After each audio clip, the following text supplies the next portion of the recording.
अस्सलाम वालेकुम viewers, welcome to third opinion. मैं हूं आपकी होस्ट किरण मसूद और हमारे साथ हैं बैरिस्टर हमीद पशानी साहब। As we all know, he's a writer, he's a columnist, and he's an activist. How are you, Mr. Khan? I'm good, thank you. Viewers, जैसे कि आप जानते हैं कि हमने अपने पिछले सेगमेंट्स में बात की है इंडिया एंड पाकिस्तान वॉर के बारे में with reference to Kashmir. So today we are gonna talk about Kargil war, जिसमें भी कश्मीर इन्वॉल्व था। मिस्टर खान, मेरा पहला सवाल आपसे ये है कि कारगिल वॉर में कश्मीर कैसे इन्वॉल्व था, इसका क्या ताल्लुक था, और अगर आप हमें थोड़ा सा बैकग्राउंड देते वॉर के ऊपर। थैंक यू किरण। इसमें जो है वो सिर्फ कारगिल के हवाले से ही नहीं, जैसा कि आपने अभी फरमाया है कि इससे पहले जितने प्रोग्राम्स हमने किए हैं इंडिया पाकिस्तान के दरमियान जो वार्स और पीस के क्वेश्चन पे, तो उसमें जो हमारी फाइंडिंग थी वो ये थी कि स्वाय 71 के बाकी सब जो वार्स हैं 47, 48 की वार है, 65 की वार है, उसमें कहीं ना कहीं कश्मीर जो है इन्वॉल्व था।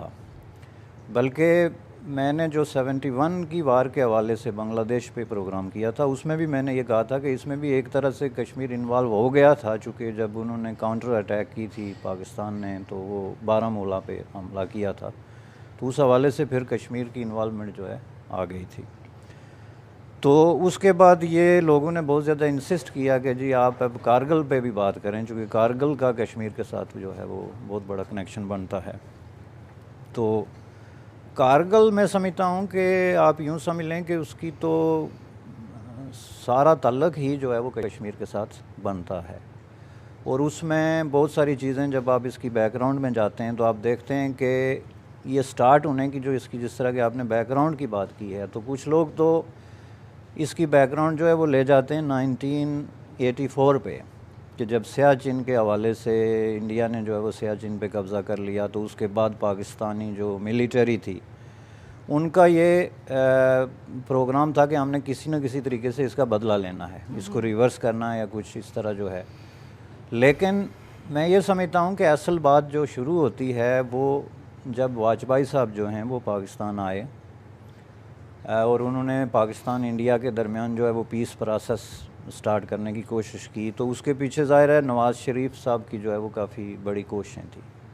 नवाज़ शरीफ साहब की कोशिशें इसलिए थी कि नवाज़ शरीफ साहब का जो रोल था उनकी प्रीवियस जो गवर्नमेंट थी उसमें वो काफ़ी एग्रेसिव था ऑन क्वेश्चन ऑफ पीस।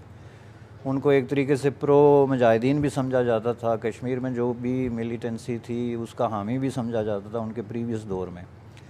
तो मेरे ख्याल में उन्होंने with the passage of time बहुत सारे जो है वो लेसन लर्न किया कि इंडिया पाकिस्तान के दरमियान टेंशन और मिलिटेंसी के बजाय पीस प्रोसेस जो है वो ज़्यादा फ्रूटफुल साबित हो सकता है दोनों कंट्रीज़ के लिए। तो इस हवाले से उन्होंने वाजपेयी साहब से जो है वो फिर एक तरह की कम्युनिकेशन की।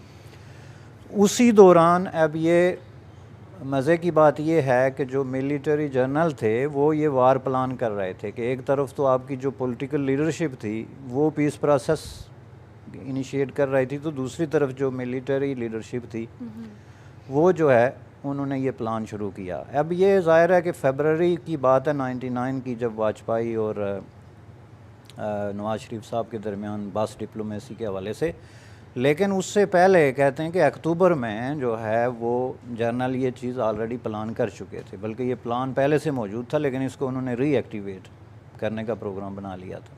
जर्नलों से मुराद क्या है कि वो सिर्फ जो है ना 3-4 लोग थे जो इसमें इन्वॉल्व थे, और यही बड़ी अमेजिंग बात है कि पाकिस्तान की जो पॉलिटिक्स है उसमें मिलिट्री जो टॉप जनरल्स हैं वो उनकी जो सीक्रेसी का तस्वर है कि जो डिसीजन हम करते हैं उसके लिए लोगों का शामिल होना वो ज़रूरी नहीं समझते, पॉलिटिशियंस को उसमें शामिल करना ज़रूरी नहीं समझते, गवर्नमेंट को जिसके अंडर वो काम करते हैं और करना चाहिए उसको शामिल करना ज़रूरी नहीं समझते।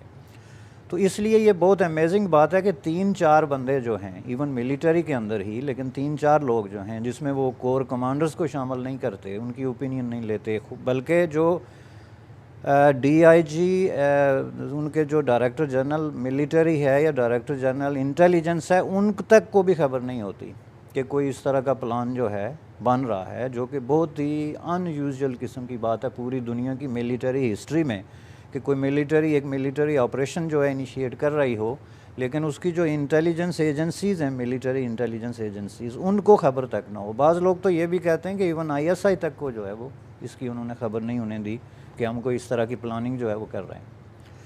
तो ये आप यूँ समझ लें कि उन्होंने इसको सीक्रेट रखा, चूँकि उनको ये खौफ था गालिबन कि अगर ये बात लीक हो गई तो एक तो पॉलिटिशियन इसको रोकेंगे, वो हमें इसकी इजाज़त नहीं देंगे, इंटरफेयर करेंगे इसमें, और दूसरा मुमकिन है वो ये भी समझ रहे हों कि इस तरह फिर इंडिया को जो है वो ख़बर हो जाएगी।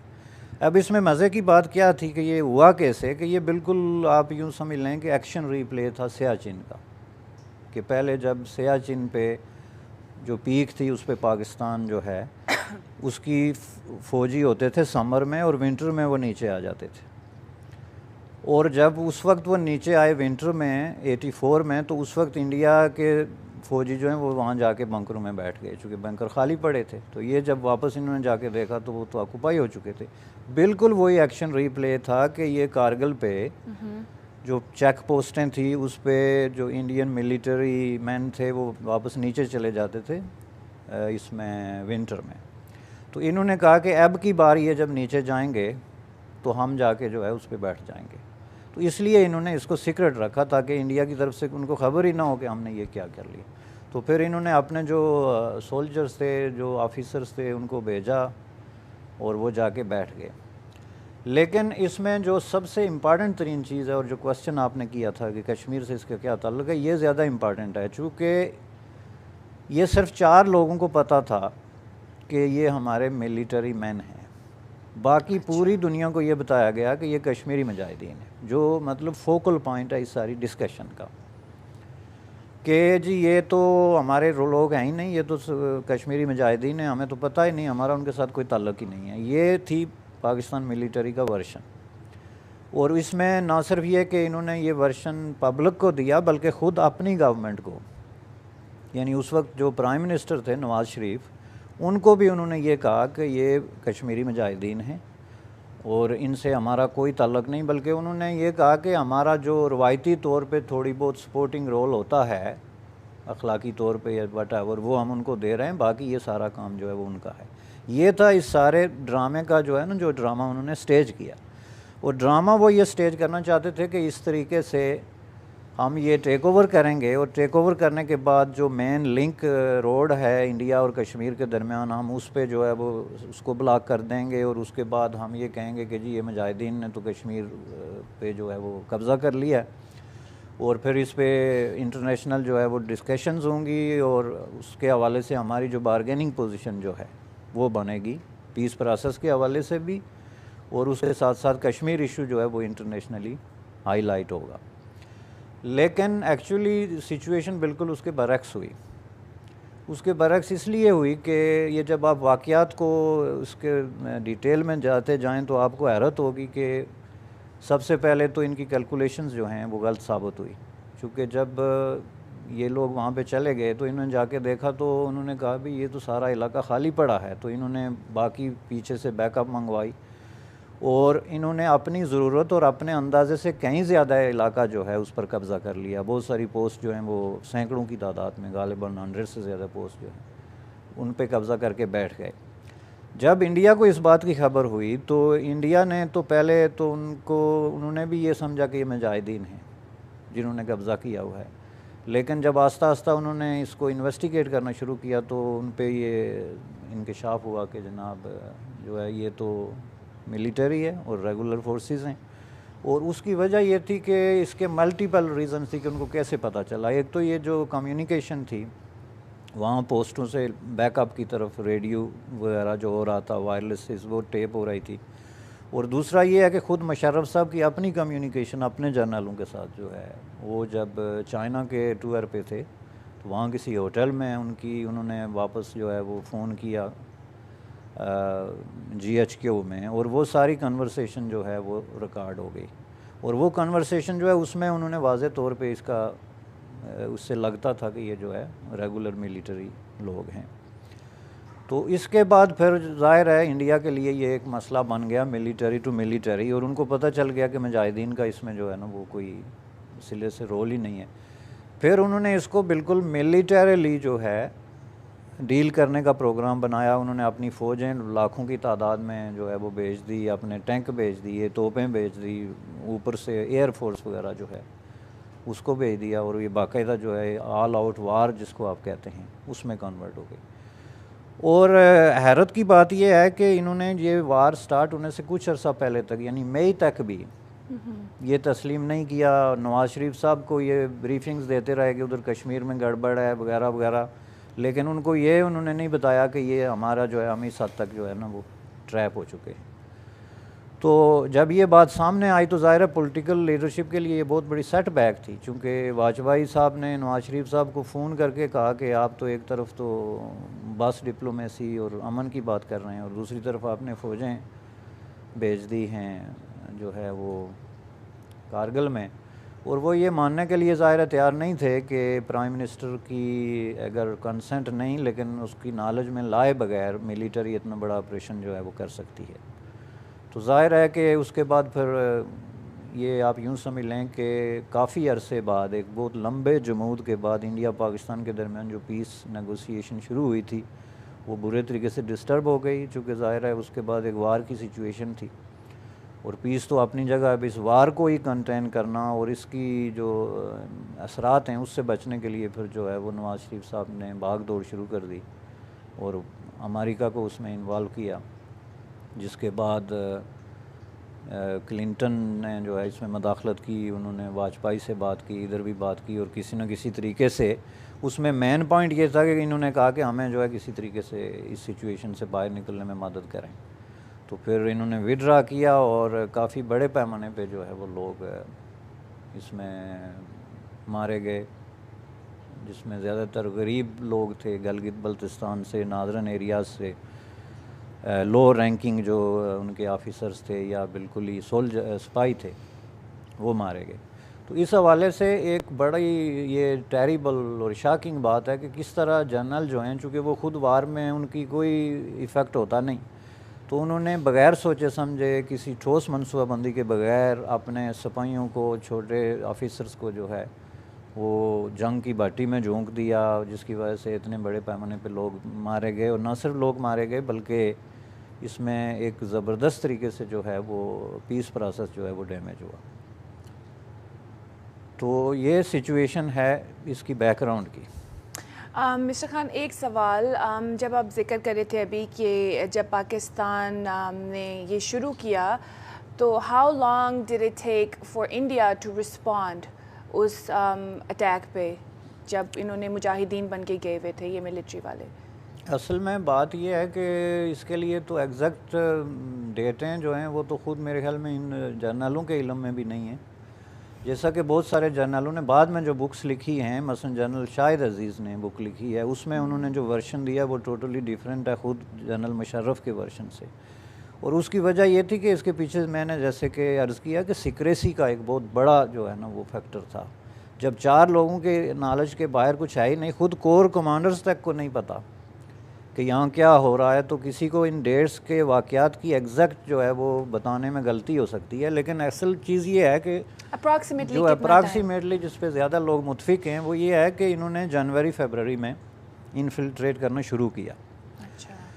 तो फरवरी में ये लोग जो है ना कराल करते हुए बड़ी तादाद में ऊपर चढ़ना शुरू हुए पीक्स पे, और उनको ज़ाहिर टाइम लगा, चूँकि कोई लॉजिस्टिक ये लंबा बर्फ़ानी इलाका है, ऊपर जाते जाते पीक पे जब वो पहुँचे तो वहाँ जाके फिर उन्होंने पीछे से मज़ीद मदद मंगवाई, जिसका मतलब ये था कि मार्च अप्रैल तक जाके ना तो ये वहाँ पे बैठ चुके थे।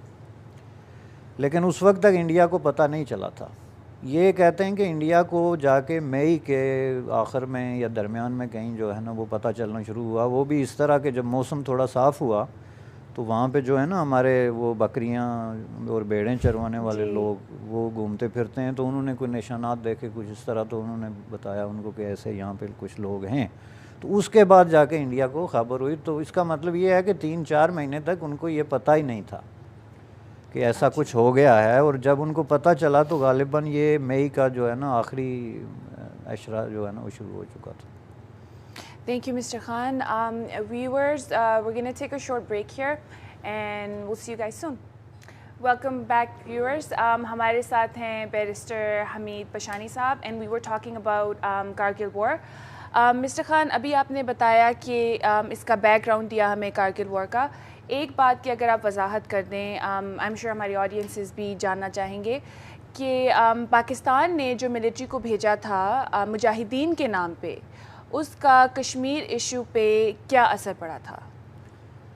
बहुत अच्छा सवाल है किरण। ये तो मैं समझता हूँ कि सबसे ज़्यादा जो असर किसी पे अगर पड़ा है तो वो कश्मीर पे ही पड़ा है, इस सारे एडवेंचर का। उसकी बहुत सारी वजूहत हैं। पहली बात यह है कि आप इसको कश्मीर की जो तहरीक एक अरसे से चल रही थी उसके पस मंज़र में आप देखें कि मिलिटेंसी जो है वो बहुत हद तक कम हो गई थी कश्मीर में। बल्कि बाज़ लोग तो ये भी कहते हैं कि कारगिल एडवेंचर की एक रीज़न ये भी थी कि जनरल जो है वो कश्मीर में इसको दोबारा जो है वो इंस्पायर मिलिटेंसी को इंस्पायर करने के लिए उन्होंने इस तरह का एडवेंचर किया कि इस तरह की सिचुएशन पैदा हो जिससे मिलिटेंट जो उनके दोबारा हथियार वो उठाएँ और मिलिटेंसी स्टार्ट करें। तो उस वक्त तक सिचुएशन 99 में ये थी कि काफ़ी हद तक मिलिटेंसी जो है वो कम हो गई थी। और कश्मीर इशू अब जो है वो पीस के प्रोसेस के हवाले से डिस्कस हो रहा था। इसके रेजोल्यूशन के बारे में भी डिस्कशंस थी। इंटरनेशनली भी ये था कि जी ये इशू जो है इसको किसी तरीके से रिज़ॉल्व होना चाहिए। लेकिन जब ये एडवेंचर हुआ तो उसके बाद इंडिया ने जो है इससे प्रॉपर ये फ़ायदा उठाया कि उन्होंने इंटरनेशनली प्रोपोगेट किया कि देखें जी हम तो पहले ही कहते थे कि कश्मीर में मुजाहिदीन कोई नहीं है, ये तो पाकिस्तान के मिलिट्री है जो ये सारी कभी प्रॉक्सी वार लड़ रही है और कभी खुद मुजाहिदीन के नाम पे जो है वो लड़ रही है। अब इसमें क्या था कि इसमें इनके पास तरदीद के लिए कुछ बचता नहीं है। उसकी वजह यह है कि अगर आप इस वार की गौर से देखेंगे हुआ क्या था कि आखिर वक्त तक, यानी जब इन पे काउंटर अटैक हुआ इंडियन मिलिट्री की तरफ से, तो ये ना तो अपनी फ़ौजें वहाँ पे भेज सके, ना ये अपनी एयर फोर्स को भेज सके, ना अपनी बड़े हथियार भेज सके, चूँकि इन्होंने आखिरी वक्त तक ये तस्लीम करने से इनकार कर दिया कि ये हम है। इन्होंने कहा ये मुजाहिदीन है, तो इसलिए हम तो अपनी मिलिट्री को या किसी तरीके से इनकी हेल्प तो नहीं कर सकते। लेकिन आखिरी वक्त तक जब ये उस पर इंसिस्ट करते रहे, आप उस वक्त देखें, आई वाज रियली अमेज्ड कि उनके जो उस वक्त वज़ीर इत्तलात थे मुशाहिद हुसैन साहब, वो जनाब प्रेस कॉन्फ्रेंसेस में सामने ये कहते थे कि इसमें मिलिट्री की कोई इन्वॉल्वमेंट है ही नहीं, ये तो जनाब मुजाहिदीन है। ये मिलिट्री के जो स्पोक्स पर्सन थे उनके अब सारे इंटरव्यू ऑन कैमरा हैं, टीवी पे हैं, सारे रिकॉर्ड्स पे हैं, CNN इंटरनेशनल प्रेस में उठा के देख लें। आखिरी वक्त तक वो इस पे इंसिस्ट करते रहे कि जी ये मुजाहिदीन है। फिर क्या हुआ कि इन्होंने अपने जो फ़ौजी मारे गए उनकी लाशें इन्होंने वसूल करने से इनकार कर दिया कि नहीं जी हम तो लाशें नहीं ले सकते, चूँकि ये हमारे लोग नहीं हैं, तो हम ये लाशें लेके किधर जाएँ। जब ये बात हुई तो ये गिलगित बल्तिस्तान में नादरन एरियाज़ में लोगों ने जो है एहतजाज शुरू कर दिया कि भाई ये तो हमारे बच्चे हैं जो फ़ौजी यहाँ से गए हुए हैं, सबको पता था कि हमारे बच्चे जिन जिन के गए हुए थे, और आप लोग इनको भेज के उनको मरवा के तो अब कहते हैं कि हम उनकी लाशें नहीं लेंगे। तो ये जब बहुत ज़्यादा प्रेशर बिल्ट अप हो गया तो ख़ुद आर्मी के अंदर ज़ाहिर है एक ज़बरदस्त किस्म का एक इशू बन गया कि अब ये कैसे कर सकते हैं कि अपने सोल्जर्स को आप भेज के मरवा के तो उनकी बॉडीज़ तक लेने से इनकार कर दें। उसके बाद फिर इन्होंने जाके बॉडी वसूल करनी शुरू कर दी। वो पूरा कैमरे पे है, उसका आप जाके किसी भी जगह पे देख लें, यूट्यूब पे देख लें कि किस तरह पाकिस्तानी दस्ते जो हैं वो मार्च करते हुए गए, जाके उन्होंने बॉडी वसूल की, उनको पाकिस्तानी परचम में लपेटा, उसके बाद बाकायदा इंडियंस ने जो है उनको सलाम करके तो गुज़रने का वो दिया। तो सारी बॉडीज़ पूरे जाके यूट्यूब पे आप देखें, गिन सकते हैं आप पाकिस्तानी परचम में लपेटी हुई बॉडीज़ जो कि पाकिस्तानी सोल्जरों ने अपने कंधे पे उठा के उनको नीचे लाया। तो ये दुनिया देख रही थी। अब दुनिया ने ये कंपेयर किया कि भाई कल तो ये कह रहे थे कि ये तो मुजाहिदीन हैं, तो आज तो इन्होंने फिर ये अपने फ़ौजी जो हैं, और इसी पे बस नहीं किया इन्होंने, उसके बाद बहुत सारे फ़ौजियों को इन्होंने ले आके तो इनाम दिए, वो जो वार अवार्ड होते हैं ना जी, ये बहादरी का और इसका और वगैरह, और वो भी सामने तकरीबात मुनक्कद करके, खुफिया तौर पे नहीं। तो फिर लोगों ने ये पूछा कि कल तक तो आप ये कहते थे कि ये मुजाहिदीन हैं और आज ये आप इनको फ़ौजी एजाज़ और ये सारी जो इनकी डेड बॉडीज़ ले रहे हैं, इनको पेंशन दे रहे हैं, ये कौन लोग? इसका मतलब आपके रेगुलर थे।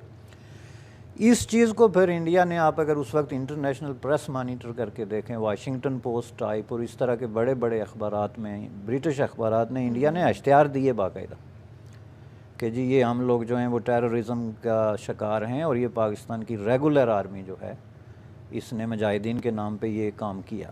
उस वजह से फिर जो मुजाहिदीन का अपना वर्शन है कि जी ये लड़ाई तो हम लड़ते हैं जी, इसमें तो पीछे कोई पाकिस्तान नहीं है जी, इसमें कोई फ़ौज नहीं है, नथिंग, ये तो हमारी अपनी जंग है, ये सारी कहानी जो है वो डैमेज हुई बुरी तरीके से। तो जिसका मतलब ये है कि कश्मीर इशू, जैसा कि आपने पूछा, इस पर क्या असर पड़ा कि दुनिया ने ये समझ लिया कि ये टेररिज्म की Pakistani state sponsored and military sponsored terrorism है और इसके अलावा कोई मुजाहिदीन नहीं है, और इससे बड़ा प्रूफ कोई किसी को क्या दे सकता है।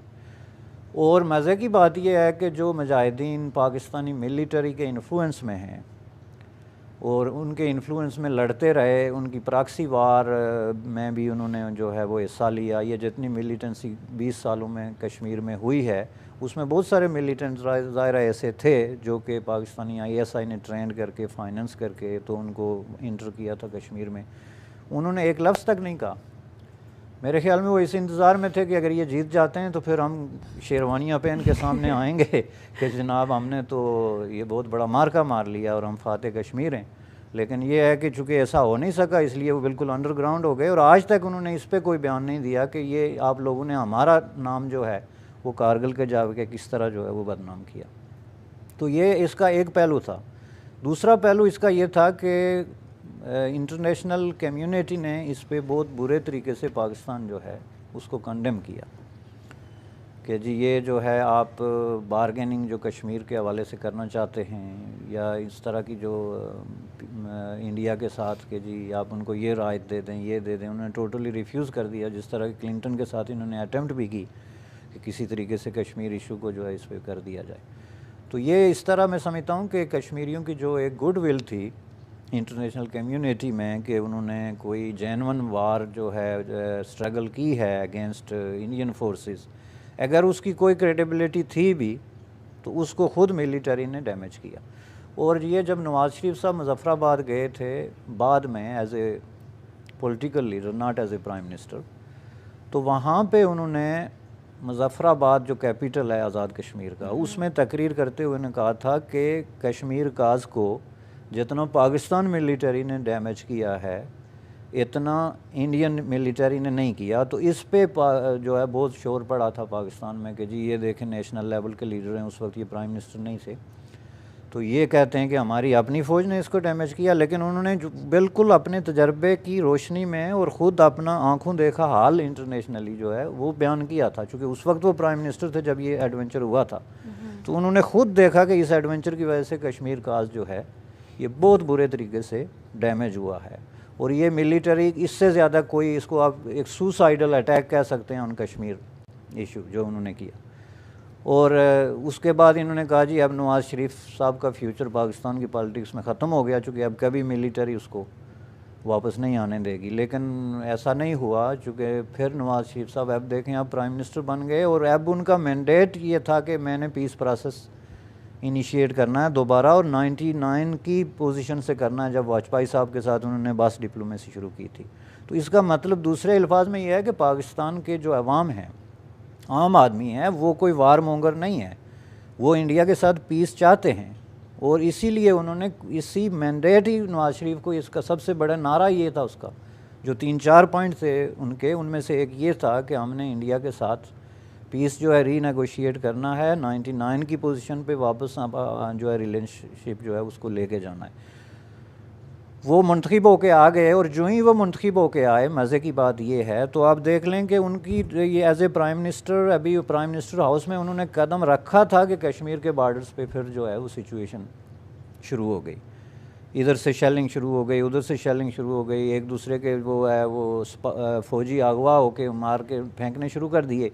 अब दिस इज़ रियली शॉकिंग कि आप देखें पाकिस्तान के अंदर किस तरह वार मोंगर्स जो हैं फंडामेंटलिस्ट फोर्सेस, उन्होंने इस इशू पे कब्ज़ा किया हुआ है कि पीस या वार का जो क्वेश्चन है इस पे वो पॉलिटिशियंस के हाथ बांध देते हैं कि जब उन्होंने देख लिया कि अब ये एक दफ़ा तो इन्होंने इस पे सुसाइडल अटैक करके पीस प्रोसेस को रोका था मुशर्रफ साहब ने कारगिल पे जाके, जिसको मैं नहीं कह रहा एज ए कश्मीरी, ख़ुद इनके अपने टॉप लीडरशिप जो है बेनज़ीर भुट्टो ने इसको हिस्ट्री का सबसे बड़ा डिज़ास्टर करार दिया था।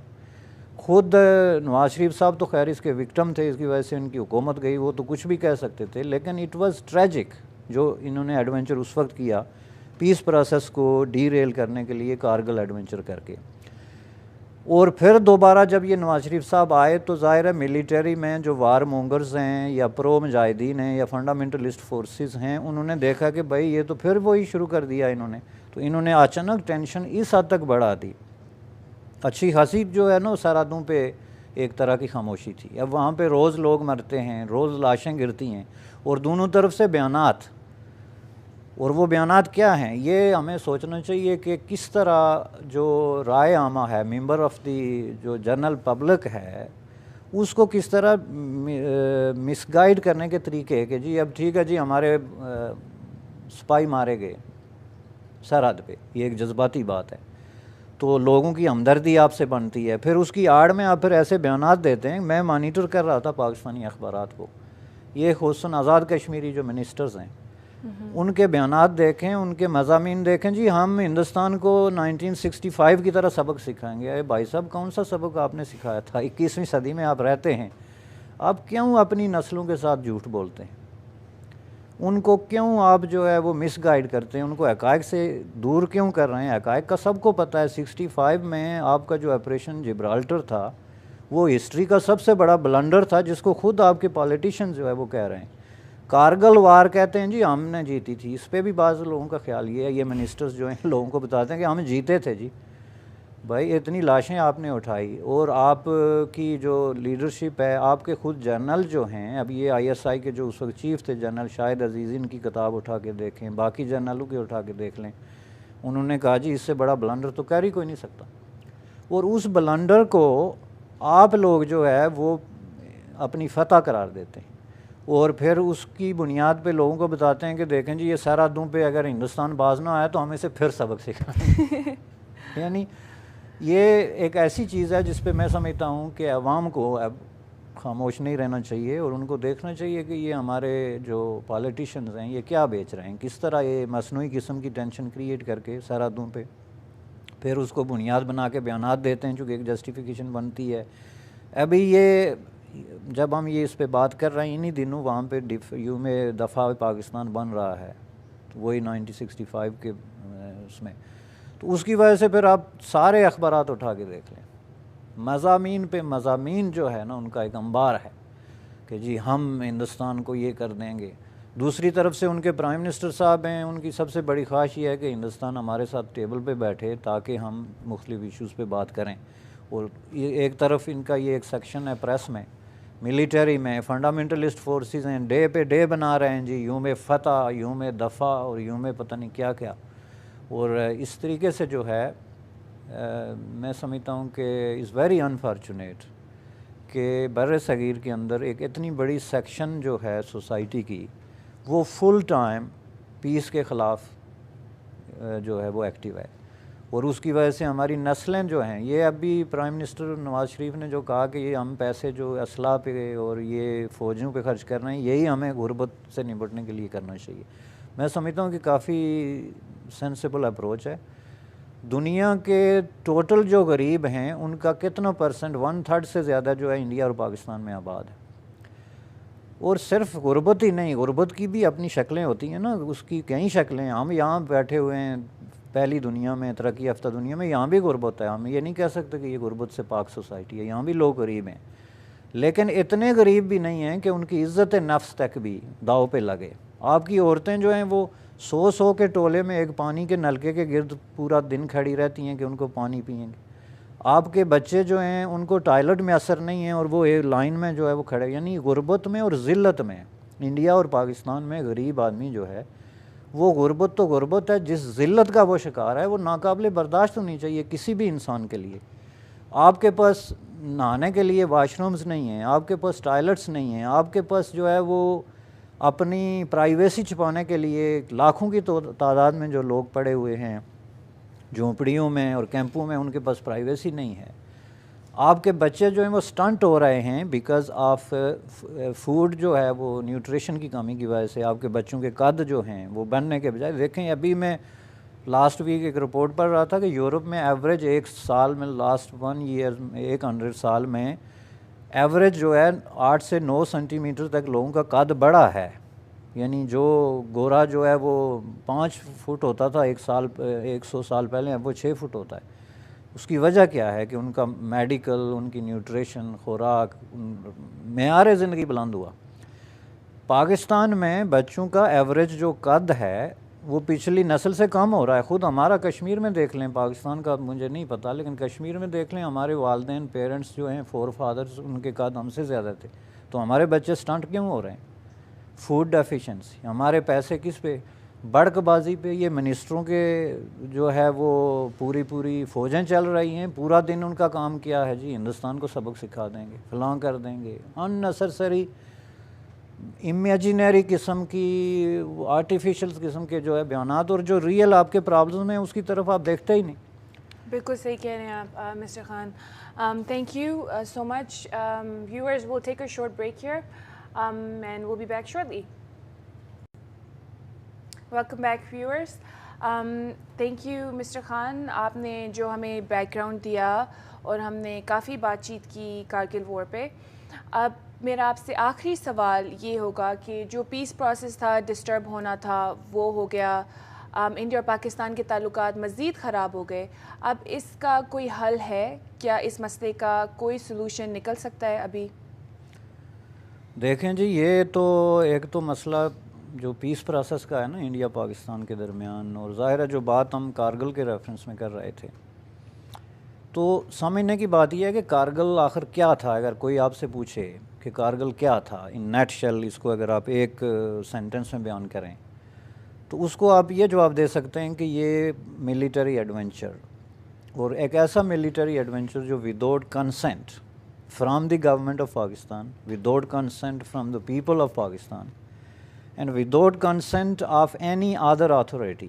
तो इसका मतलब क्या हुआ कि पाकिस्तान में जर्नल्स जो हैं वो ऐसा एडवेंचर कर सकते हैं जिसका सोसाइटी को ना ख़बर है, ना उसकी उनके पास ऑथराइजेशन है, और ना उनको ऐसा करना चाहिए। और ये सिर्फ एक कारगिल की बात नहीं है।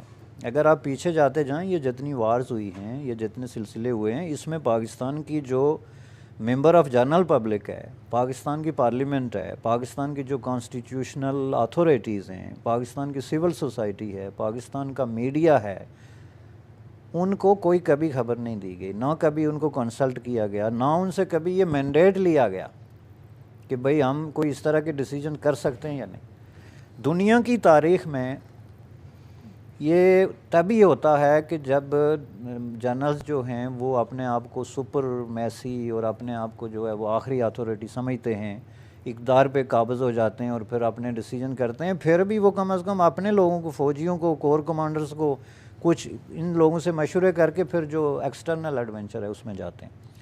ये पाकिस्तान की तारीख़ के अनोखे तरीन वाक़यात हैं कि जिसमें जनरल ना सिर्फ ये कि पूरी दुनिया को इग्नोर करते हैं, बल्कि ख़ुद अपनी ऑर्गेनाइजेशन जिसकी बेस पे जंगें लड़ी जाती हैं उसको भी एतमाद में नहीं लेते। वरना अगर वहाँ भी ये टेबल पे बैठ के, पूरे कॉन्फ्रेंस में बैठ के अपने कोर्स कमांडर्स की इस तरह के इशू डिस्कस करें, तो मैं समझता हूँ कि वहाँ भी कुछ ना कुछ इंसान लोग नहीं होते, कोई ना कोई उनको मशवरा देगा कि भाई आप ये एडवेंचर मत करें। जैसे ये कारगिल में भी जब इन्होंने नवाज़ शरीफ साहब को बाद में ब्रीफिंग दी, उनको इन्वॉल्व किया, तो उस वक्त ज़ाहिर है इन्होंने कहा कि जी हल क्या है, अब तो आप लोग वहाँ पे चले गए, मुजाहिदीन के रूप में गए, कुछ गए, वापस कैसे आएंगे, अब क्या करें। तो इसका उन्होंने कहा जी हम फिर बाकी और भी फ़ौजी भेजते हैं, और फ़ौजी भेज के तो हम वहाँ पे लड़ते हैं आखिर तक, चूँकि हम तो वहाँ पे बेहतर पोजीशन में हैं। तो इस पे तो नवाज़ शरीफ साहब ने कहा कि भाई ये तो फिर ऑल आउट वार हो जाएगी, तो वो तो हम अफोर्ड नहीं करते। अब जब आप चीज़ों को डिस्कस करते हैं पॉलिटिशियंस से या बाकी लोगों से, तो वो ज़ाहिर है आपको कुछ मुतबादल तजावीज़ देते हैं। ये सबसे बड़ी ट्रेजेडी रही है पाकिस्तान की हिस्ट्री की कि मिलिटरी जो है उन्होंने कभी भी सिविल सोसाइटी को, पॉलिटिशियंस को, पार्लियामेंट को या अवाम को इस काबिल नहीं समझा कि उनको कोई एहतराम करें कि भाई इनकी भी कोई राय है। तो हाल की आप बात कर रहे हैं, तो इसका हाल ये है, एक हाल ये है कि पाकिस्तानी सोसाइटी में जो डेमोक्रेसी है वो प्रिवेल करे। डेमोक्रेसी प्रिवेल करने का मतलब ये होता है कि अवाम की ओपिनियन प्रिवेल करेगी, और जब अवाम की ओपिनियन प्रिवेल करेगी तो अवाम कभी गलत नहीं हो सकते, सारे अवाम कभी गलत चीज़ पे जमा नहीं हो सकते, क्योंकि वहाँ बहुत सारे लोग होते हैं, उनकी ओपिनियंस होती हैं।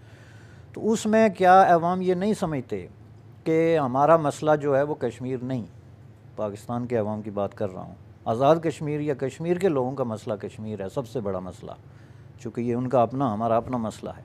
लेकिन पाकिस्तान के लोगों का सबसे बड़ा मसला कश्मीर नहीं, पाकिस्तान के लोगों का सबसे बड़ा मसला जो है वो गुर्बत है, सबसे बड़ा मसला जो नस्ल दर नस्ल उनका मुकद्दर बनता जा रहा है। पाकिस्तान में गुर्बत बढ़ती जा रही है, कम नहीं हो रही। मुल्कों में जो डेवलपिंग कंट्रीज़ हैं उनमें साल साल जो है वो गुर्बत में कमी हो रही है, पाकिस्तान में गुर्बत बढ़ती जा रही है। अमीर और गरीब के दरमियान जो फ़र्क है, वो गैप है, वो दिन ब दिन गहरा होता जा रहा है।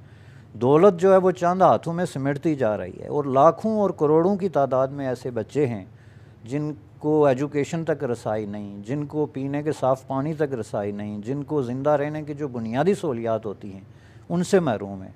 लाखों और करोड़ों की तादाद में ऐसी बच्चियां हैं जो स्कूल तक नहीं जा सकती, जिनको उनकी ज़िंदगी की जो आसाइशें हैं वो मैसर नहीं आ सकती। गुर्बत की ऐसी ऐसी शक्लें हैं कि जो बाकी दुनिया में कहीं नहीं पाई जाती। ये उनका सबसे बड़ा मसला है। फिर उनका सबसे बड़ा मसला जहालत, तबकाती निज़ाम तालीम है कि एक आदमी जो है वो एचईसन में पढ़ सकता है और दूसरा इवन मदरसे तक में नहीं पढ़ सकता। फिर उनका सबसे बड़ा मसला ये फंडामेंटलिज़म है, बेसिकली जो क्लैरिक बेस्ड फंडामेंटलिज़म है वो खौफनाक शक्ल इख्तियार कर गया है। इस कदर खौफनाक शक्ल इख्तियार कर गया है कि पाकिस्तान की जो सिक्योरिटी एजेंसीज़ हैं, पैरा मिलिटरी है और इवन मिलिटरी है, इसकी एक बहुत बड़े तादाद में लोगों में इन्फ्लुएंस और इन्फिल्ट्रेट जो है वो कर चुके हैं ये फंडामेंटलिस्ट। और इसकी मुख्तलिफ़ शक्लों में ये ज़ाहिर हो रहा है। मसलन ये देखें, आपका टॉप मिलिटरी जो कमांडर है वो भी पीस की बात कर रहा है, आपका जो मुल्क का सरबराह है यानी प्राइम मिनिस्टर नवाज़ शरीफ वो भी पीस की बात कर रहा है, लेकिन सरहद पे लड़ाई जारी है। सवाल ये पैदा होता है कि वो लड़ाई कौन करा रहा है। इसका मतलब ये है ना कि आपके विदन स्टेट मुख्तलिफ जो एक्टर्स हैं वो एक्टिवेट हुए हैं, उन्होंने चीज़ें अपने हाथ में ली हुई हैं और वो आपकी सुनते तक नहीं, आप जो मर्ज़ी कर लें वो अपना रास्ता निकालेंगे। ये उनका सबसे बड़ा मसला है कि वो मुल्क में एक रेट जो होती है अथॉरिटी वो कायम करें पार्लियामेंट की। पार्लियामेंट की रेट का मतलब दूसरा ये होगा कि अवाम की बात जो है वो मानी जाएगी। उसके बाद उनका मसला है टेररिज्म, दहशतगर्दी। दहशतगर्दी जो है, टेररिज्म ज़ाहिर है एक कोई ऐसे फ़ज़ा में नहीं है, इसके पीछे एक हिस्ट्री है, इसके पीछे रिलीजियस फंडामेंटलिस्ट फोर्सेस हैं जिन्होंने आलमोस्ट सोसाइटी पे कब्ज़ा किया हुआ है। ये आपके पास न्यूक्लियर हथियार हैं, आपके पास पता नहीं और केमिकल हथियार भी होंगे और ख़तरनाक हथियार होंगे, इन सब तक उनकी रसाई पॉसिबल है। चूँकि जिस तरीके से ये वाक़यात आपने देखे, जेलें तोड़ के 300-300 लोग जुलूस की शक्ल में लेके वो चले जाते हैं और आप खामोश तमाशाई बने हुए हैं, इस तरह क्या वो आपके न्यूक्लियर हथियार या दूसरे सेंसिटिव हथियारों तक उनकी रसाई नहीं हो सकती। आपकी जो इन्फोर्समेंट एजेंसीज़ हैं, लॉ इन्फोर्समेंट एजेंसीज़, उनके अंदर उनके बंदे और उनके हमदर्द बैठे हुए। तो ये एक स्केरी सिचुएशन है जिससे पाकिस्तानी सोसाइटी गुज़र रही है, और मैं समझता हूँ कि उनका मसला ये है, पहले वो ये सारे मसले हल कर लें, लेकिन किसी एक मसले पे भी कोई बात करने से पहले वो सबसे पहले कश्मीर को खींच के ले आएंगे। कश्मीर को वो इस्तेमाल करते हैं, जिस तरह कारगिल में हुआ कि कारगिल में मुजाहिदीन का नाम उन्होंने बदनाम किया, इसी तरह हर चीज़ में जब उनके पास कोई हल नहीं होता तो उसमें कश्मीर का इशू जो है वो ले आते हैं। ये सरहदों में जो कुछ हो रहा है ये भी इसलिए है। और हिस्ट्री में जितनी दफ़ा पीस प्रोसेस डीरेल हुआ है उसके पीछे भी कश्मीर का इशू इन्होंने इस्तेमाल किया, जंगें जितनी लड़ी उस पर भी कश्मीर का नाम इस्तेमाल किया। लेकिन इसका मतलब हरगिज़ ये नहीं है कि कश्मीर पाकिस्तानी जो अथॉरिटीज़ हैं, मिलिटरी बासेस हैं या गवर्नमेंट है उसका मसला है, उनका मसला नहीं है। ये मसले उनके और हैं और उन मसलों से जान छुड़ाने के लिए वो फिर इस तरह के इश्यूज़ जो हैं वो उठाते हैं। जहाँ तक कश्मीर की बात है तो ज़ाहिर है ये कश्मीरी अवाम का एक जमहूरी मतालबा है। उनका जो यूनिटी का क्वेश्चन है वो हिस्टोरिकली भी और एथिकली भी, मॉरली भी, वो उनकी इंटाइटलमेंट है अपनी धरती के साथ, अपने राइट्स के साथ, ह्यूमन राइट्स, सिविल लिबर्टीज़ और डेमोक्रेसी, उससे तो उनको अगर इंडिया महरूम रखता है या पाकिस्तान महरूम रखता है तो इज़ ट्रेजिक। और ये ज़्यादा अरसे तक ऐसे होगा नहीं, चूँकि अगर ये आफ्टर ऑल जो है ना, हम 21वीं सदी में रहते हैं, दुनिया कहाँ से कहाँ तक पहुँच रही है। अब मार्स पर लोगों को ले जाने की बुकिंग्स हो रही हैं। नेशंस जो हैं वो इंडिपेंडेंट हैं, उनके राइट्स हैं, उनके अपने मामलात के वो खुद ज़िम्मेदार हैं। सेल्फ़ रूल जो है वो दुनिया में प्रिवेल कर रहा है कि जो कोई जिस धरती पे जहाँ धरती का मालिक है उस पर उसी को रूल करना चाहिए।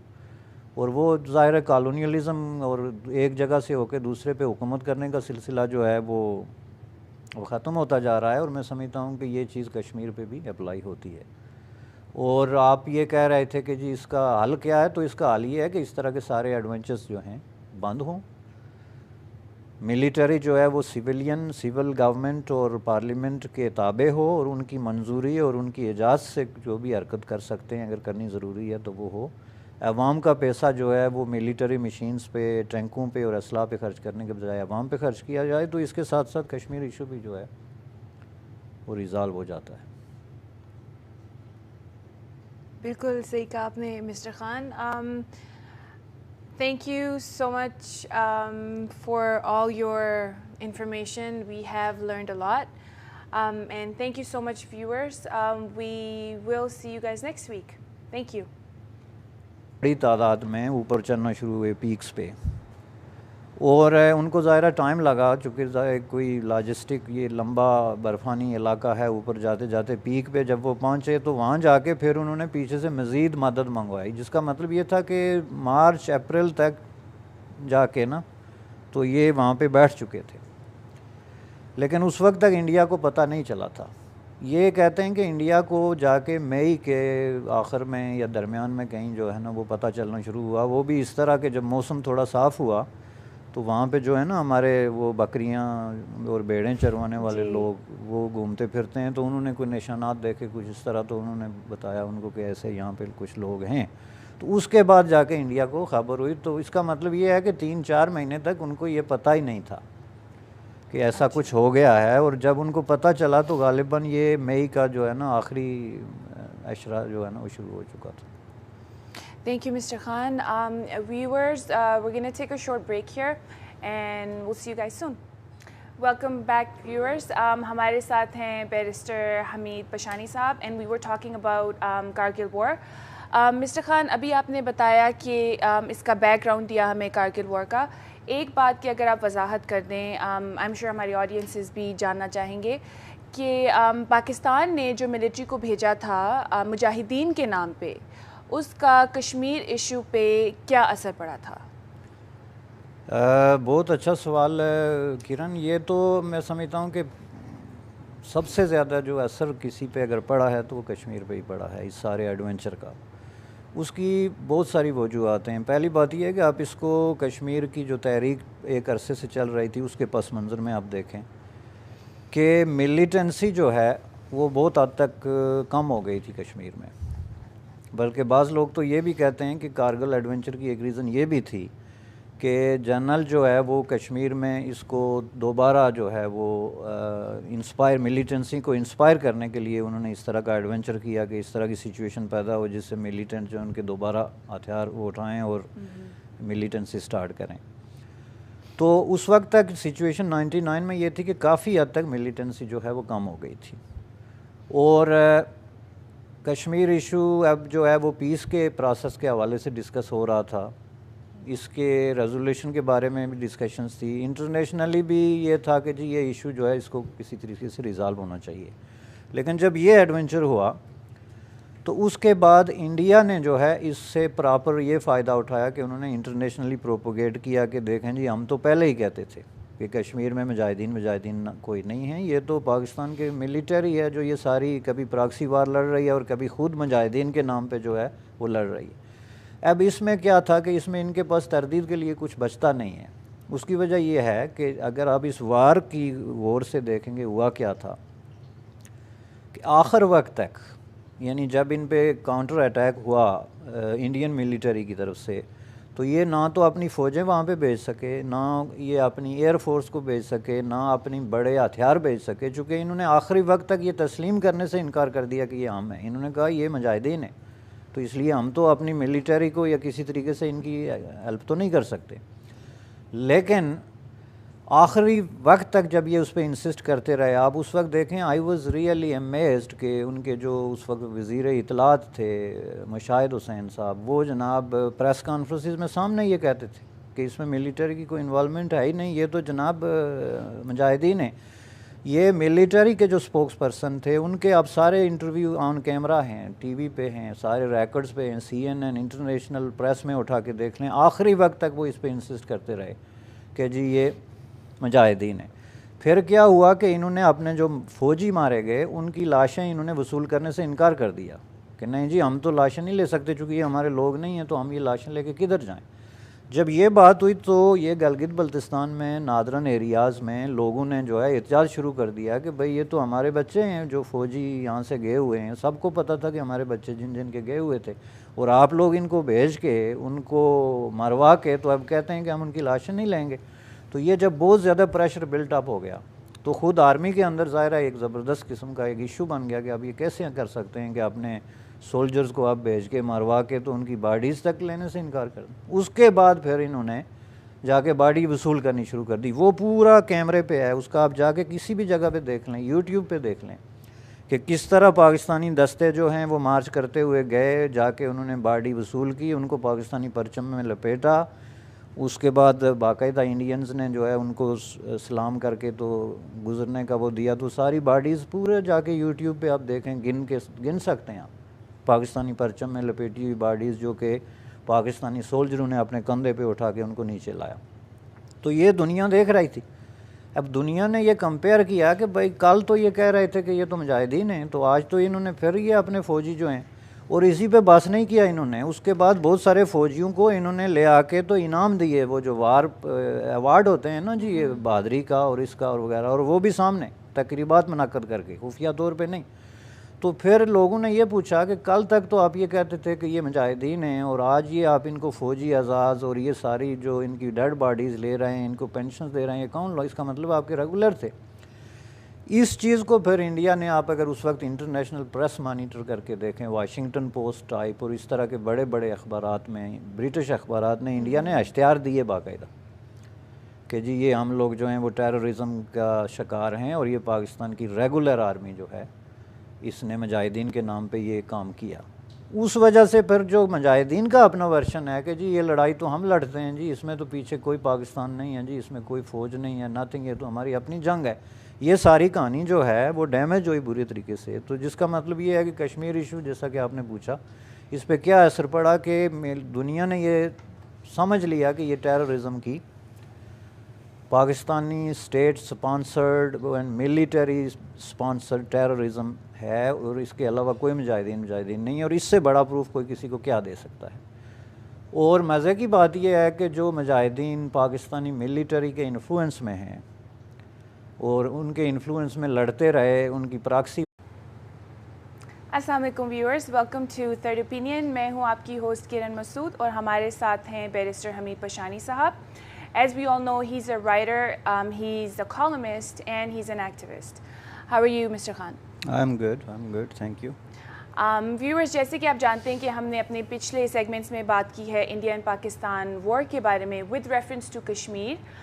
So today we're going to talk about Kargil war, जिसमें भी कश्मीर इन्वॉल्व था. मिस्टर खान, मेरा पहला सवाल आपसे ये है कि कारगिल वॉर में कश्मीर कैसे इन्वॉल्व था, इसका क्या ताल्लुक था, और अगर आप हमें थोड़ा सा बैकग्राउंड देते हैं वॉर के ऊपर। थैंक यू किरण। इसमें जो है वो सिर्फ कारगिल के हवाले से ही नहीं, जैसा कि आपने अभी फरमाया है कि इससे पहले जितने प्रोग्राम्स हमने किए हैं इंडिया पाकिस्तान के दरमियान जो वार्स और पीस के क्वेश्चन पे, तो उसमें जो हमारी फाइंडिंग थी वो ये थी कि सिवाय 71 के बाकी सब जो वार्स हैं, 47, 48 की वार है, 65 की वार है, उसमें कहीं ना कहीं कश्मीर जो है इन्वॉल्व था। बल्कि मैंने जो 71 की वार के हवाले से बांग्लादेश पे प्रोग्राम किया था, उसमें भी मैंने ये कहा था कि इसमें भी एक तरह से कश्मीर इन्वॉल्व हो गया था, चूँकि जब उन्होंने काउंटर अटैक की थी पाकिस्तान ने, तो वो बारामूला पे हमला किया था, तो उस हवाले से फिर कश्मीर की इन्वॉल्वमेंट जो है आ गई थी। तो उसके बाद ये लोगों ने बहुत ज़्यादा इंसिस्ट किया कि जी आप अब कारगिल पे भी बात करें, क्योंकि कारगिल का कश्मीर के साथ जो है वो बहुत बड़ा कनेक्शन बनता है।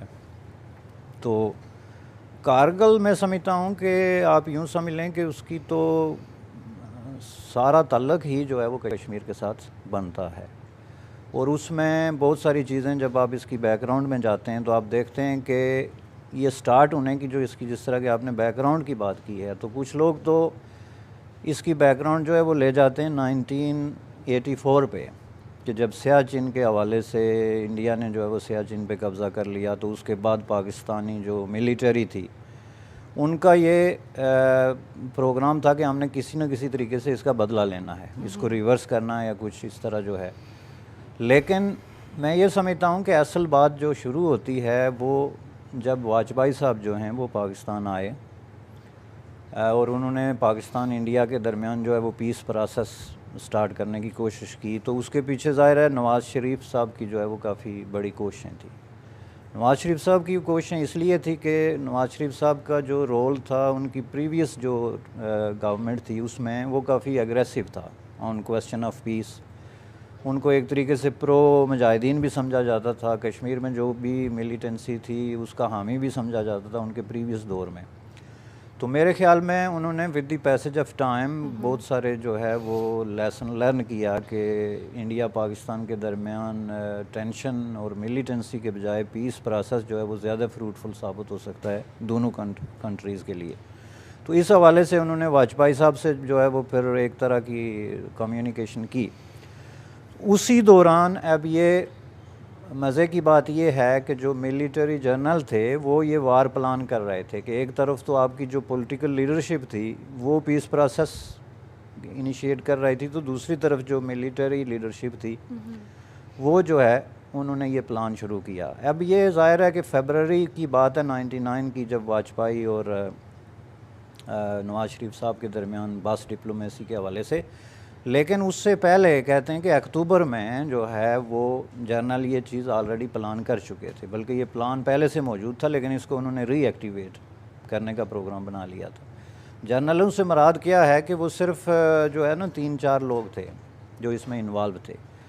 और यही बड़ी अमेजिंग बात है कि पाकिस्तान की जो पॉलिटिक्स है उसमें मिलिट्री जो टॉप जनरल्स हैं वो उनकी जो सीक्रेसी का तस्वर है कि जो डिसीजन हम करते हैं उसके लिए लोगों का शामिल होना वो ज़रूरी नहीं समझते, पॉलिटिशियंस को उसमें शामिल करना ज़रूरी नहीं समझते, गवर्नमेंट को जिसके अंडर वो काम करते हैं और करना चाहिए उसको शामिल करना ज़रूरी नहीं समझते।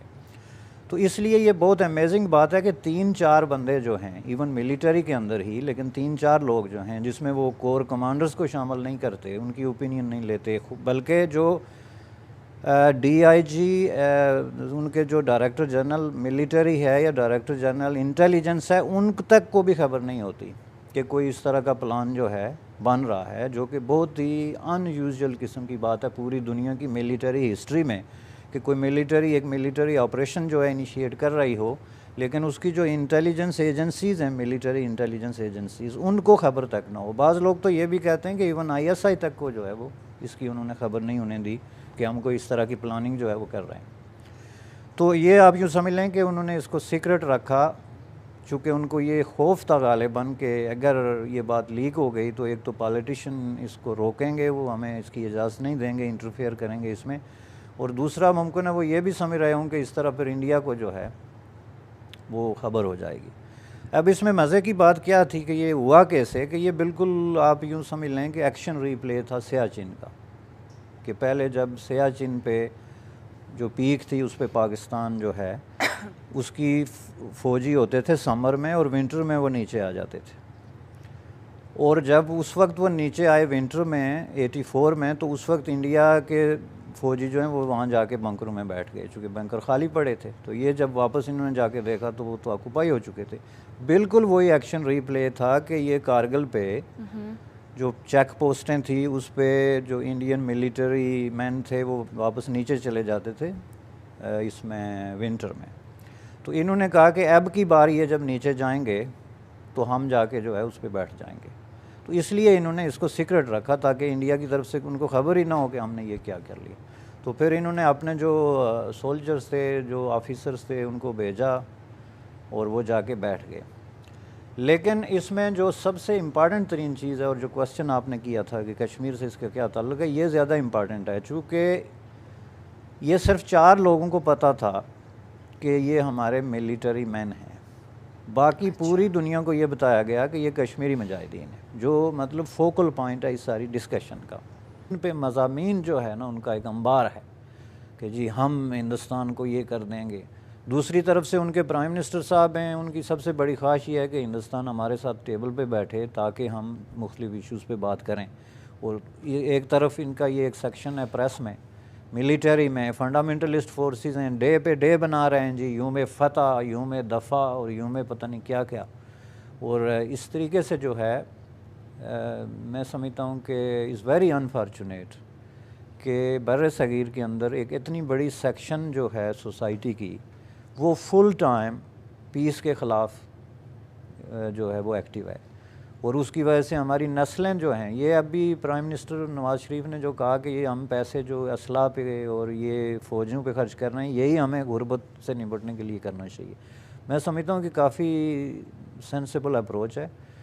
दुनिया के टोटल जो गरीब हैं उनका कितना परसेंट, 1/3 से ज़्यादा जो है इंडिया और पाकिस्तान में आबाद है। और सिर्फ गुर्बत ही नहीं, गुर्बत की भी अपनी शक्लें होती हैं ना, उसकी कई शक्लें। हम यहाँ बैठे हुए हैं पहली दुनिया में, तरक्की याफ्ता दुनिया में, यहाँ भी गुर्बत है। हम ये नहीं कह सकते कि ये गुर्बत से पाक सोसाइटी है, यहाँ भी लोग गरीब हैं, लेकिन इतने गरीब भी नहीं हैं कि उनकी इज़्ज़त नफ्स तक भी दाव पे लगे। आपकी औरतें जो हैं वो 100 के टोले में एक पानी के नलके के गिर्द पूरा दिन खड़ी रहती हैं कि उनको पानी पिएंगे। आपके बच्चे जो हैं उनको टॉयलेट में असर नहीं है और वो एक लाइन में जो है वो खड़े। यानी गुर्बत में और ज़िल्लत में इंडिया और पाकिस्तान में गरीब आदमी जो है वो गुर्बत तो गुर्बत है, जिस ज़िल्लत का वो शिकार है वो नाकाबिले बर्दाश्त होनी चाहिए किसी भी इंसान के लिए। आपके पास नहाने के लिए वाशरूम्स नहीं हैं, आपके पास टॉयलेट्स नहीं हैं, आपके पास जो है वो अपनी प्राइवेसी छुपाने के लिए लाखों की तादाद में जो लोग पड़े हुए हैं झोंपड़ियों में और कैंपों में, उनके पास प्राइवेसी नहीं है। आपके बच्चे जो हैं वो स्टंट हो रहे हैं बिकॉज़ ऑफ फूड जो है वो न्यूट्रिशन की कमी की वजह से। आपके बच्चों के कद जो हैं वो बनने के बजाय, देखें अभी मैं लास्ट वीक एक रिपोर्ट पढ़ रहा था कि यूरोप में एवरेज एक साल में, लास्ट 1 ईयर 100 साल में एवरेज जो है 8 से 9 सेंटीमीटर तक लोगों का कद बढ़ा है। यानी जो गोरा जो है वो 5 फुट होता था 100 साल पहले, अब वो 6 फुट होता है। उसकी वजह क्या है कि उनका मेडिकल, उनकी न्यूट्रिशन, खुराक, मेयार ज़िंदगी बुलंद हुआ। पाकिस्तान में बच्चों का एवरेज जो कद है वो पिछली नस्ल से कम हो रहा है। ख़ुद हमारा कश्मीर में देख लें, पाकिस्तान का मुझे नहीं पता, लेकिन कश्मीर में देख लें, हमारे वालदेन, पेरेंट्स जो हैं, फोर फादर्स, उनके कद हमसे ज़्यादा थे, तो हमारे बच्चे स्टंट क्यों हो रहे हैं? Food deficiency. हमारे पैसे किस पे? बड़कबाजी पे। ये मिनिस्टरों के जो है वो पूरी फ़ौजें चल रही हैं, पूरा दिन उनका काम क्या है जी, हिंदुस्तान को सबक सिखा देंगे, फलां कर देंगे। अननेसेसरी इमेजिनरी किस्म की, आर्टिफिशियल किस्म के जो है बयानात, और जो रियल आपके प्रॉब्लम हैं उसकी तरफ आप देखते ही नहीं। बिल्कुल सही कह रहे हैं आप mister Khan. Thank you so much. Viewers, will take a short break here and we'll be back shortly. Welcome back viewers. Thank you Mr. Khan, आपने जो हमें बैकग्राउंड दिया और हमने काफ़ी बातचीत की कारगिल वॉर पे। अब मेरा आपसे आखिरी सवाल ये होगा कि जो पीस प्रोसेस था, डिस्टर्ब होना था, वो हो गया। इंडिया और पाकिस्तान के ताल्लुकात मज़ीद ख़राब हो गए। अब इसका कोई हल है क्या? इस मसले का कोई सलूशन निकल सकता है अभी? देखें जी, ये तो एक तो मसला जो पीस प्रोसेस का है ना इंडिया पाकिस्तान के दरमियान, और ज़ाहिर है जो बात हम कारगिल के रेफरेंस में कर रहे थे, तो समझने की बात यह है कि कारगिल आखिर क्या था। अगर कोई आपसे पूछे कि कारगिल क्या था इन नटशेल, इसको अगर आप एक सेंटेंस में बयान करें, तो उसको आप ये जवाब दे सकते हैं कि ये मिलिट्री एडवेंचर, और एक ऐसा मिलिट्री एडवेंचर जो without consent from the government of Pakistan, without consent from the people of Pakistan, and without consent of any other authority। तो इसका मतलब क्या हुआ कि पाकिस्तान में जर्नल्स जो हैं वो ऐसा एडवेंचर कर सकते हैं जिसका सोसाइटी को ना खबर है, ना उसकी उनके पास ऑथराइजेशन है, और ना उनको ऐसा करना चाहिए। और ये सिर्फ एक कारगिल की बात नहीं है, अगर आप पीछे जाते जाएं, ये जितनी वार्स हुई हैं, ये जितने सिलसिले हुए हैं, इसमें पाकिस्तान की जो मेंबर ऑफ जनरल पब्लिक है, पाकिस्तान की पार्लियामेंट है, पाकिस्तान की जो कॉन्स्टिट्यूशनल अथॉरिटीज़ हैं, पाकिस्तान की सिविल सोसाइटी है, पाकिस्तान का मीडिया है, उनको कोई कभी खबर नहीं दी गई, ना कभी उनको कंसल्ट किया गया, ना उनसे कभी ये मैंडेट लिया गया कि भाई हम कोई इस तरह के डिसीजन कर सकते हैं या नहीं। दुनिया की तारीख़ में ये तभी होता है कि जब जनरल्स जो हैं वो अपने आप को सुपर मैसी और अपने आप को जो है वो आखिरी अथॉरिटी समझते हैं, इक़्तिदार पे काबिज़ हो जाते हैं और फिर अपने डिसीजन करते हैं। फिर भी वो कम अज़ कम अपने लोगों को, फ़ौजियों को, कोर कमांडर्स को, कुछ इन लोगों से मशवरे करके फिर जो एक्सटर्नल एडवेंचर है उसमें जाते हैं। ये पाकिस्तान की तारीख़ के अनोखे तरीन वाक़यात हैं कि जिसमें जनरल ना सिर्फ ये कि पूरी दुनिया को इग्नोर करते हैं, बल्कि ख़ुद अपनी ऑर्गेनाइजेशन जिसकी बेस पे जंगें लड़ी जाती हैं उसको भी एतमाद में नहीं लेते। वरना अगर वहाँ भी ये टेबल पे बैठ के, पूरे कॉन्फ्रेंस में बैठ के अपने कोर्स कमांडर्स की इस तरह के इशू डिस्कस करें, तो मैं समझता हूँ कि वहाँ भी कुछ ना कुछ इंसान लोग नहीं होते, कोई ना कोई उनको मशवरा देगा कि भाई आप ये एडवेंचर मत करें। जैसे ये कारगिल में भी जब इन्होंने नवाज़ शरीफ साहब को बाद में ब्रीफिंग दी, उनको इन्वॉल्व किया, तो उस वक्त ज़ाहिर है इन्होंने कहा कि जी हल क्या है, अब तो आप लोग वहाँ पे चले गए, मुजाहिदीन के रूप में गए, कुछ गए, वापस कैसे आएंगे, अब क्या करें। तो इसका उन्होंने कहा जी हम फिर बाकी और भी फ़ौजी भेजते हैं, और फ़ौजी भेज के तो हम वहाँ पे लड़ते हैं आखिर तक, चूँकि हम तो वहाँ पे बेहतर पोजीशन में हैं। तो इस पर तो नवाज़ शरीफ साहब ने कहा कि भाई ये तो फिर ऑल आउट वार हो जाएगी, तो वो तो हम अफोर्ड नहीं करते। अब जब आप चीज़ों को डिस्कस करते हैं पॉलिटिशियंस से या बाकी लोगों से, तो वो ज़ाहिर है आपको कुछ मुतबादल तजावीज़ देते हैं। ये सबसे बड़ी ट्रेजेडी रही है पाकिस्तान की हिस्ट्री की कि मिलिट्री जो है उन्होंने कभी भी सिविल सोसाइटी को, पॉलिटिशियंस को, पार्लियामेंट को या अवाम को इस काबिल नहीं समझा कि उनको कोई एहतराम करें कि भाई इनकी भी कोई राय है। तो हाल की आप बात कर रहे हैं, तो इसका हाल ये है, एक हाल ये है कि वार में भी उन्होंने जो है वो हिस्सा लिया। ये जितनी मिलिटेंसी 20 सालों में कश्मीर में हुई है, उसमें बहुत सारे मिलिटेंट्स ज़ाहिर ऐसे थे जो कि पाकिस्तानी ISI ने ट्रेंड करके, फाइनेंस करके, तो उनको इंटर किया था कश्मीर में। उन्होंने एक लफ्ज़ तक नहीं कहा। मेरे ख्याल में वो इस इंतज़ार में थे कि अगर ये जीत जाते हैं तो फिर हम शेरवानियाँ पहन के सामने आएंगे कि जनाब हमने तो ये बहुत बड़ा मार्का मार लिया और हम फ़ाते कश्मीर हैं। लेकिन ये है कि चूँकि ऐसा हो नहीं सका, इसलिए वो बिल्कुल अंडरग्राउंड हो गए, और आज तक उन्होंने इस पर कोई बयान नहीं दिया कि ये आप लोगों ने हमारा नाम जो है वो कारगिल के जाके किस तरह जो है वो बदनाम किया। तो ये इसका एक पहलू था। दूसरा पहलू इसका ये था कि इंटरनेशनल कम्युनिटी ने इस पे बहुत बुरे तरीके से पाकिस्तान जो है उसको कंडेम किया कि जी ये जो है आप बारगेनिंग जो कश्मीर के हवाले से करना चाहते हैं, या इस तरह की जो इंडिया के साथ कि जी आप उनको ये रायत दे दें, ये दे दें, उन्होंने टोटली रिफ्यूज़ कर दिया। जिस तरह की क्लिंटन के साथ इन्होंने अटैम्प्ट भी की कि किसी तरीके से कश्मीर इशू को जो है इस पर कर दिया जाए। तो ये इस तरह मैं समझता हूँ कि कश्मीरियों की जो एक गुड विल थी इंटरनेशनल कम्युनिटी में कि उन्होंने कोई जेन्युइन वार जो है स्ट्रगल की है अगेंस्ट इंडियन फोर्सेस, अगर उसकी कोई क्रेडिबिलिटी थी भी तो उसको ख़ुद मिलिट्री ने डैमेज किया।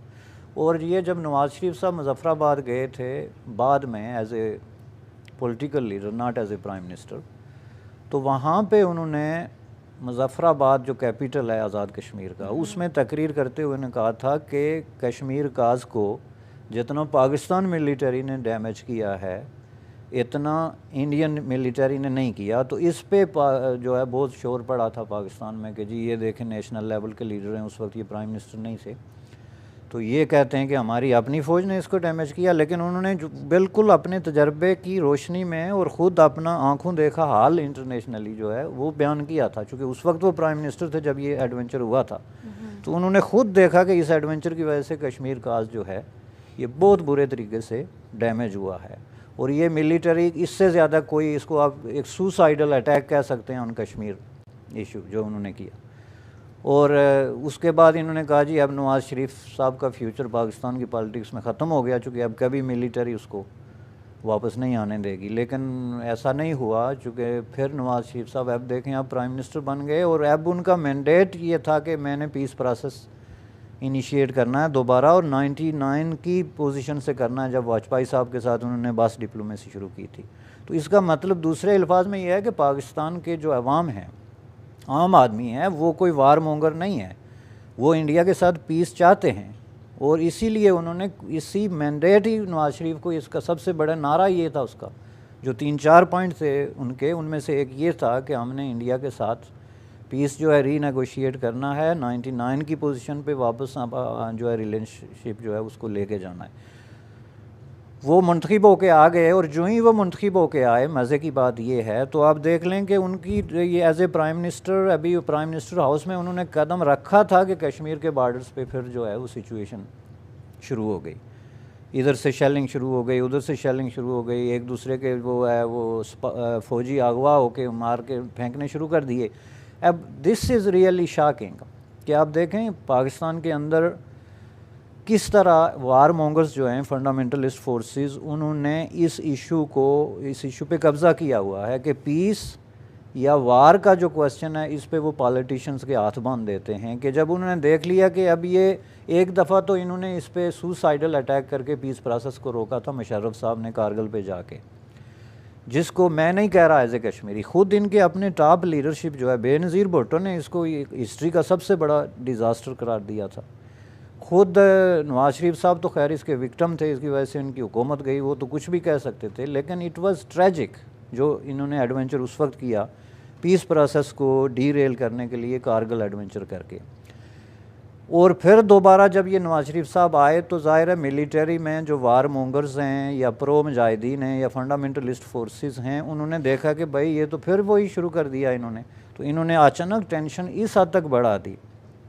अच्छी खासी जो है ना सरहदों पे एक तरह की खामोशी थी। अब वहाँ पे रोज़ लोग मरते हैं, रोज़ लाशें गिरती हैं, और दोनों तरफ से बयानात, और वो बयानात क्या हैं, ये हमें सोचना चाहिए कि किस तरह जो राय आमा है, मेंबर ऑफ दी जो जनरल पब्लिक है, उसको किस तरह मिसगाइड करने के तरीके कि जी अब ठीक है जी हमारे सिपाही मारे गए सरहद पे, ये एक जज्बाती बात है, तो लोगों की हमदर्दी आपसे बनती है, फिर उसकी आड़ में आप फिर ऐसे बयानात देते हैं। मैं मॉनिटर कर रहा था पाकिस्तानी अखबारात को, ये खुसूसन आज़ाद कश्मीरी जो मिनिस्टर्स हैं उनके बयानात देखें, उनके मज़ामीन देखें, जी हम हिंदुस्तान को 1965 की तरह सबक सिखाएंगे। अरे भाई साहब, कौन सा सबक आपने सिखाया था? 21वीं सदी में आप रहते हैं, आप क्यों अपनी नस्लों के साथ झूठ बोलते हैं?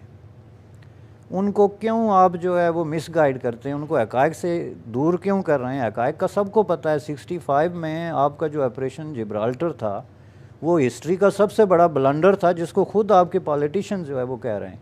कारगिल वार कहते हैं जी हमने जीती थी, इस पर भी बाज़ लोगों का ख्याल ये है, ये मिनिस्टर्स जो हैं लोगों को बताते हैं कि हम जीते थे। जी भाई, इतनी लाशें आपने उठाई, और आपकी जो लीडरशिप है, आपके खुद जनरल जो हैं, अब ये ISI के जो उस वक्त चीफ थे जनरल शाहिद अजीज़, इनकी किताब उठा के देखें, बाकी जनरलों की उठा के देख लें, उन्होंने कहा जी इससे बड़ा ब्लंडर तो कर ही कोई नहीं सकता।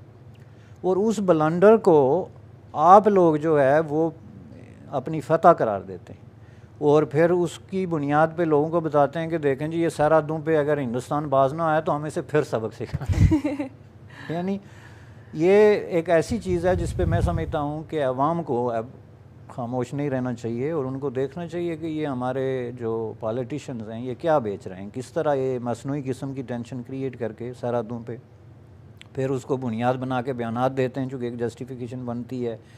अभी ये जब हम ये इस पे बात कर रहे हैं, इन्हीं दिनों वहाँ पे में दफ़ा पाकिस्तान बन रहा है, तो वही 1965 के उसमें, तो उसकी वजह से फिर आप सारे अखबारात उठा के देख लें, मज़ामीन कि जी ये तो हमारे लोग हैं ही नहीं, ये तो कश्मीरी मुजाहिदीन हैं, हमें तो पता ही नहीं, हमारा उनके साथ कोई ताल्लुक़ ही नहीं है। ये थी पाकिस्तान मिलिट्री का वर्शन। और इसमें ना सिर्फ ये कि इन्होंने ये वर्शन पब्लिक को दिया, बल्कि ख़ुद अपनी गवर्नमेंट को, यानी उस वक्त जो प्राइम मिनिस्टर थे नवाज़ शरीफ, उनको भी उन्होंने ये कहा कि ये कश्मीरी मुजाहिदीन हैं और इनसे हमारा कोई ताल्लुक़ नहीं, बल्कि उन्होंने ये कहा कि हमारा जो रवायती तौर पे थोड़ी बहुत सपोर्टिंग रोल होता है अखलाकी तौर पे या वटएवर, वो हम उनको दे रहे हैं, बाकी ये सारा काम जो है वो उनका है। ये था इस सारे ड्रामे का जो है ना, जो ड्रामा उन्होंने स्टेज किया। और ड्रामा वो ये स्टेज करना चाहते थे कि इस तरीके से हम ये टेक ओवर करेंगे और टेक ओवर करने के बाद जो मेन लिंक रोड है इंडिया और कश्मीर के दरमियान, हम उस पे जो है वो उसको ब्लॉक कर देंगे और उसके बाद हम ये कहेंगे कि जी ये मुजाहिदीन ने तो कश्मीर पे जो है वो कब्ज़ा कर लिया है, और फिर इस पे इंटरनेशनल जो है वो डिस्कशंस होंगी और उसके हवाले से हमारी जो बारगेनिंग पोजीशन जो है वो बनेगी पीस प्रोसेस के हवाले से भी, और उसके साथ साथ कश्मीर इशू जो है वो इंटरनेशनली हाईलाइट होगा। लेकिन एक्चुअली सिचुएशन बिल्कुल उसके बरक्स हुई। उसके बरक्स इसलिए हुई कि ये जब आप वाक़यात को उसके डिटेल में जाते जाएं तो आपको हैरत होगी कि सबसे पहले तो इनकी कैलकुलेशंस जो हैं वो गलत साबित हुई। क्योंकि जब ये लोग वहाँ पे चले गए तो इन्होंने जाके देखा तो उन्होंने कहा भी ये तो सारा इलाका खाली पड़ा है, तो इन्होंने बाकी पीछे से बैकअप मंगवाई और इन्होंने अपनी ज़रूरत और अपने अंदाजे से कहीं ज़्यादा इलाका जो है उस पर कब्ज़ा कर लिया। बहुत सारी पोस्ट जो हैं वो सैकड़ों की तादाद में, गालिबन 100 से ज़्यादा पोस्ट जो हैं उन पे कब्ज़ा करके बैठ गए। जब इंडिया को इस बात की खबर हुई तो इंडिया ने तो पहले तो उन्होंने भी ये समझा कि ये मुजाहिदीन हैं जिन्होंने कब्ज़ा किया हुआ है, लेकिन जब आस्ता आस्ता उन्होंने इसको इन्वेस्टिगेट करना शुरू किया तो उन पे ये इंकशाफ हुआ कि जनाब जो है ये तो मिलिट्री है और रेगुलर फोर्सेस हैं।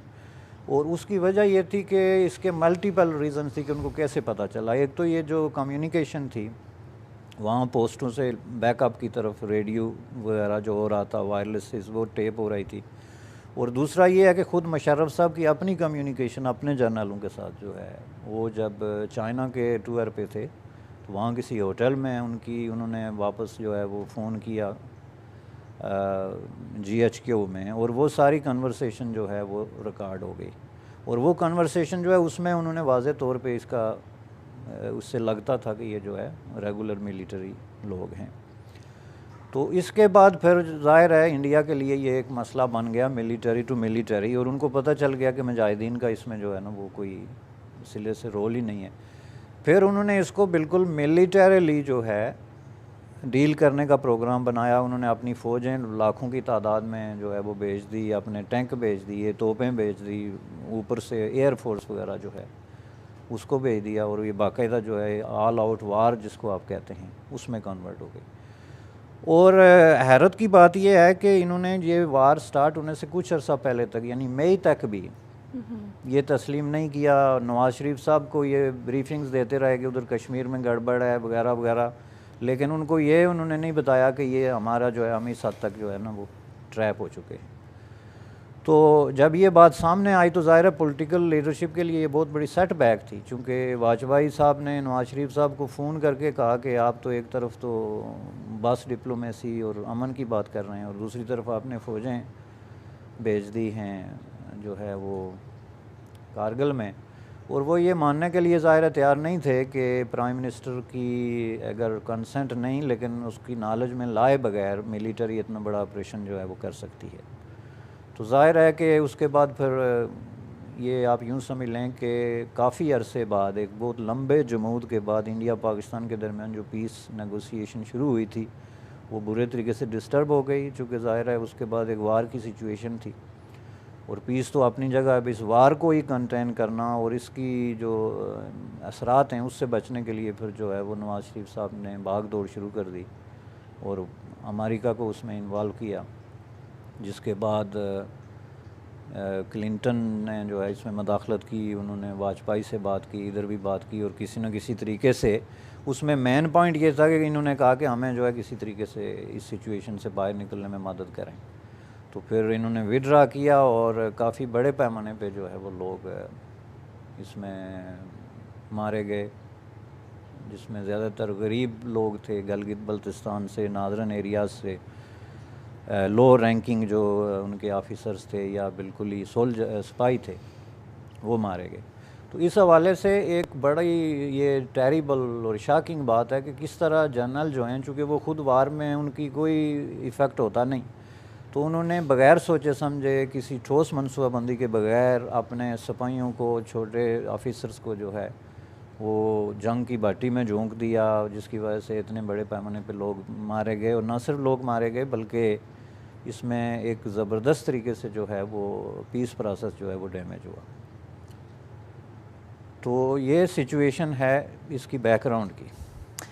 मिस्टर खान, एक सवाल, जब आप जिक्र कर रहे थे अभी कि जब पाकिस्तान ने ये शुरू किया तो how long did it take for India to respond उस अटैक पे जब इन्होंने मुजाहिदीन बन के गए हुए थे ये मिलिट्री वाले? असल में बात यह है कि इसके लिए तो एग्जैक्ट डेटें जो हैं वो तो ख़ुद मेरे ख्याल में इन जर्नलों के इल्म में भी नहीं है। जैसा कि बहुत सारे जर्नलों ने बाद में जो बुक्स लिखी हैं, मसलन जनरल शाहिद अजीज़ ने बुक लिखी है, उसमें उन्होंने जो वर्शन दिया वो टोटली डिफरेंट है ख़ुद जनरल मुशर्रफ के वर्शन से। और उसकी वजह ये थी कि इसके पीछे मैंने जैसे कि अर्ज़ किया कि सिक्रेसी का एक बहुत बड़ा जो है ना वो फैक्टर था। जब 4 लोगों के नॉलेज के बाहर कुछ है ही नहीं, ख़ुद कोर कमांडर्स तक को नहीं पता कि यहाँ क्या हो रहा है, तो किसी को इन डेट्स के वाक़यात की एग्जैक्ट जो है वो बताने में गलती हो सकती है। लेकिन असल चीज़ ये है कि जो अप्रॉक्सीमेटली जिस पे ज़्यादा लोग मुतफिक हैं वो ये है कि इन्होंने जनवरी-फरवरी में इनफिल्ट्रेट करना शुरू किया। अच्छा। तो फरवरी में ये लोग जो है ना कराल करते हुए